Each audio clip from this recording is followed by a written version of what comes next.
आज हम पढ़ रहे हैं क्या, जो प्रश्न आए हुए थे।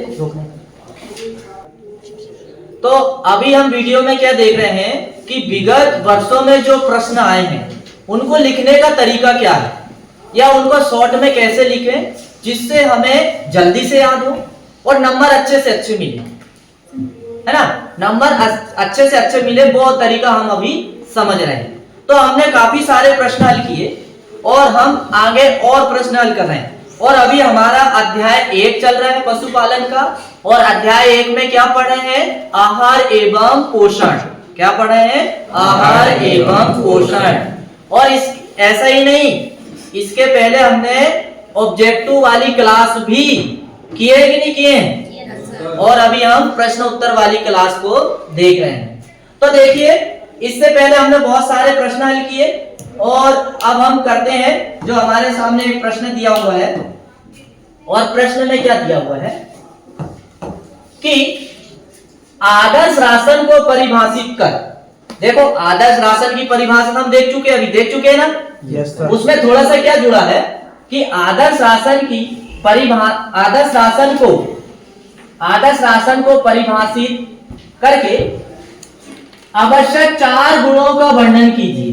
क्या करना है, आवश्यक 4 गुणों का वर्णन करना है। अथवा पशु आदर्श राशन के प्रमुख गुण लिखिए। फिर और दिया है नीचे अथवा में कि आदर्श राशन की विशेषता लिखिए। क्या दिया है, आदर्श राशन की विशेषता लिखिए कि एक अच्छा आहार या राशन जो हम पशु को देने वाले हैं तो उसमें क्या अच्छे गुण होना चाहिए जिससे पशु के दूध के उत्पादन में मात्रा बढ़े और पशु स्वस्थ रहे, है ना। यही बात है ना। तो देखिए क्या क्या होना चाहिए। सबसे पहले तो देखो परिभाषा देख लेते हैं। आहार अथवा दाने का वह मिश्रण, आहार अथवा दाने का वह मिश्रण जो पशु की समस्त आवश्यकताओं को, जो पशुओं की समस्त आवश्यकताओं को ध्यान में रखकर उसके शरीर भार के अनुसार उचित मात्रा में प्रतिदिन दिया जाता है, क्या कहलाता है, आदर्श राशन कहलाता है।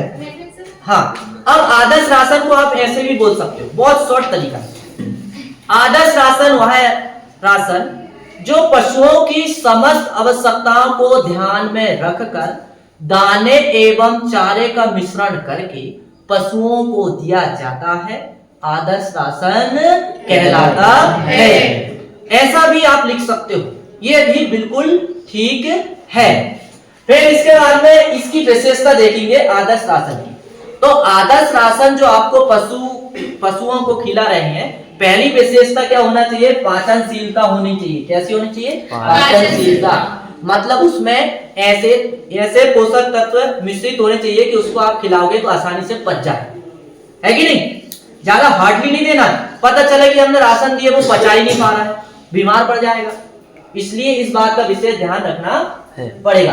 अब इस बात का विशेष ध्यान रखने में क्या करना पड़ेगा, आहार में मोटे चारे को शामिल करना पड़ेगा, क्योंकि मोटे चारे अधिक पाचनशील होते हैं। पढ़ेगा अपन ने मोटे चारे की विशेषता। Yes sir. तो देखो क्या दिया, पाचनशीलता। हरे चारे में पाचनशीलता अधिक होती है, जबकि भूसा हुआ कड़वी में कम होती है। इसलिए पशु को भूसे व कड़वी की तुलना में हरा चारा अधिक देंगे तो वो क्या होगा, अधिक पाचनशील होगा। पहली विशेषता यह होनी चाहिए। दूसरी विशेषता क्या होनी चाहिए, भारी तथा पर्याप्त परिणाम। भोजन में थोड़ा सा भारीपन भी होना चाहिए, मतलब कि थोड़ा सा खाए तो वो पेट भरा सा उसे लगेगा। तो देखो, पशु आहार में रेशे की मात्रा तथा पाचनशीलता अधिक होनी चाहिए।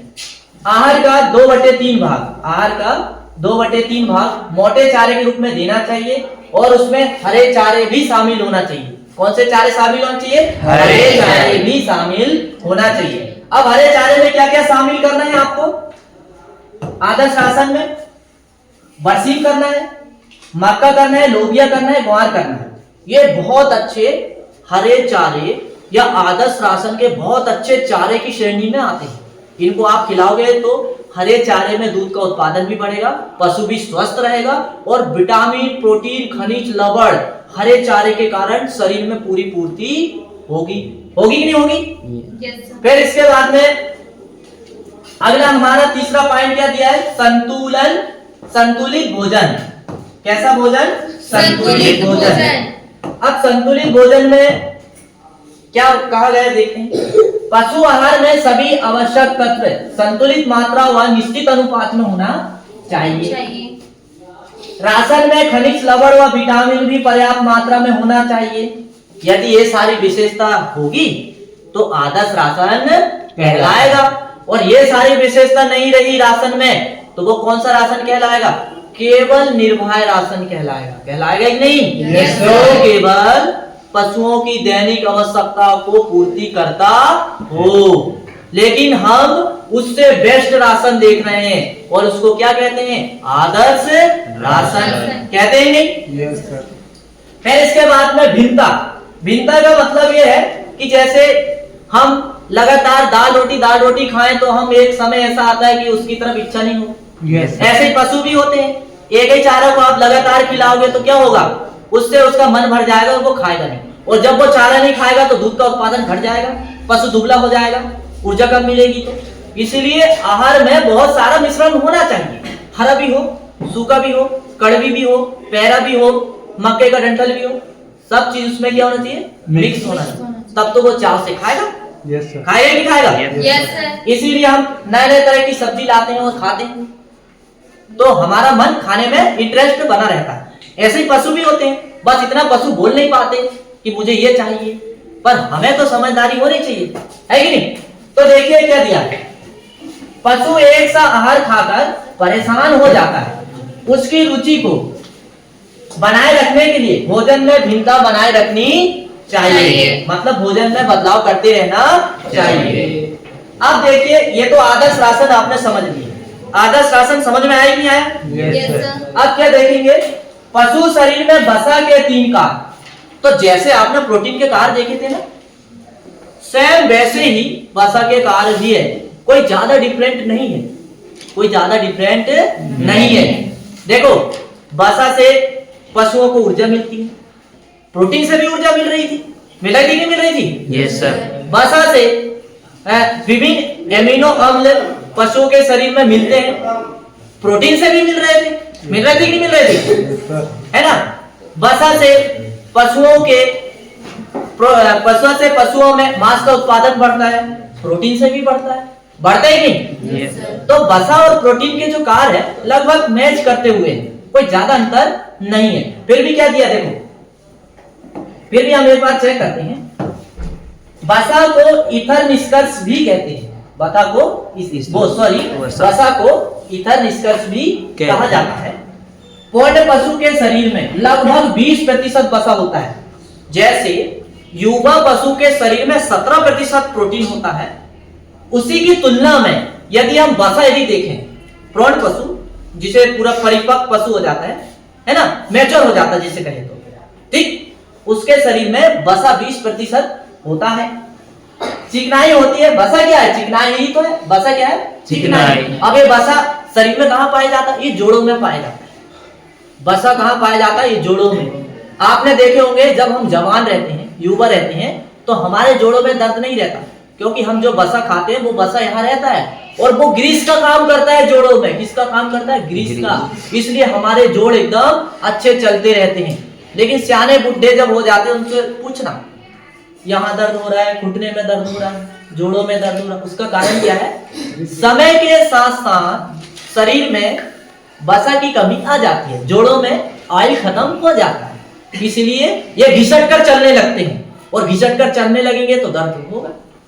इसीलिए वसा जो है लिक्विड का काम भी करता है, मतलब अंगों को बढ़िया अच्छे से चलाता भी है, ठीक है।